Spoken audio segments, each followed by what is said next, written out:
शासनाने राज्य मागासवर्ग आयोगात फेरबदल करताच मराठा आरक्षण सर्वेक्षणाचं काम मार्गी लावलंय।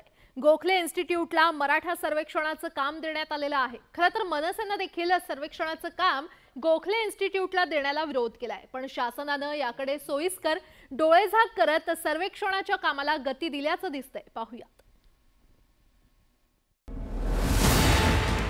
गोखले इन्स्टिट्यूट करणार मराठा सर्वेक्षण। मोबाईल ॲपद्वारे घरोघरी होणार सर्वेक्षण। मनसेचा मात्र गोखले इन्स्टिट्यूटवर आक्षेप।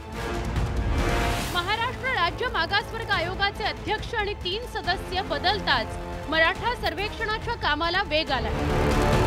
गोखले इन्स्टिट्यूटला हे काम देण्यात आलं असून त्यासाठीची प्रश्नावलीही तयार झाली आहे।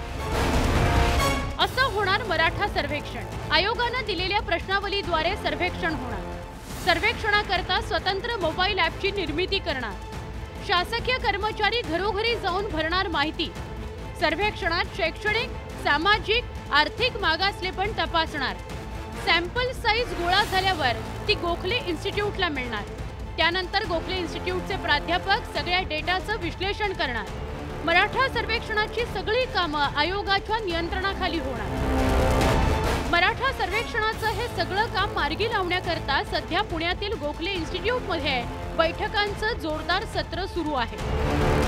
जे सर्वेक्षण करणार आहे प्रत्यक्ष फील्डवर जाऊन त्या कर्मचाऱ्यांना इथं प्रशिक्षित केलं जाईल। नेमकं सर्वेक्षण कसं करायचं त्यासंबंधी सॉफ्टवेअर तयार केलं जाईल आणि तेच अँड्रॉइड मोबाईल ॲपद्वारे घरोघरी जाऊन ते सगळी माहिती डाटा गोळा करून मराठा सर्वेक्षणाचं काम हे पूर्ण केलं जाणार। साधारण 1 महिन्याभरात हे काम पूर्ण होईल अशी एक माहिती आहे। दरम्यान पुणे मनसेने मात्र गोखले इन्स्टिट्यूटवर आक्षेप घेतलाय। गोखलेचं व्यवस्थापन भ्रष्टाचारानं बरबटल्याचा आरोप करत सर्वेक्षणाच्या गुणवत्तेवरच मनसेने प्रश्नचिन्ह निर्माण केलंय। ठाकरे गटाच्या सुषमा अंधारेंनी काही आक्षेप नोंदवलेत।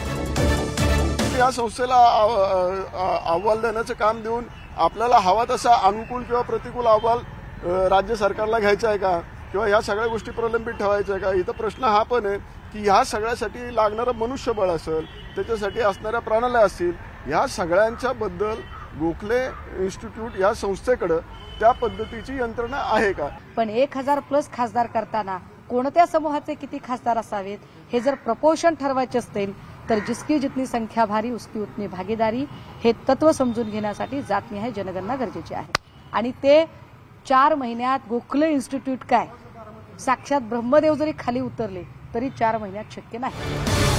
सरकारनं मात्र विरोधकांचे हे सगळे आक्षेप फारसे गांभीर्याने घेतल्याचं दिसत नाही। मनसेच्या पदाधिकाऱ्यांनी जर काय बोलले असतील तर त्या गोखले इन्स्टिट्यूट ही राज्य निवडणूक आयोगानं सिलेक्ट केलेली असल्यामुळे मला त्याच्यावर मंत्री म्हणून काय बोलता येणार नाही।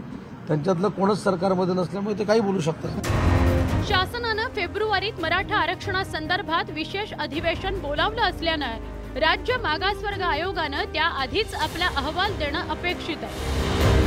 त्यातच आता सुप्रीम कोर्टाकडून क्युरेटिव्ह पिटिशन स्वीकारली गेल्यानं मराठा आरक्षणाच्या कामाला वेग आलेला दिसतोय। व्हिडिओ जर्नलिस्ट गणेश कदमसह चंद्रकांत फुंदे, न्यूज 18 लोकमत, पुणे।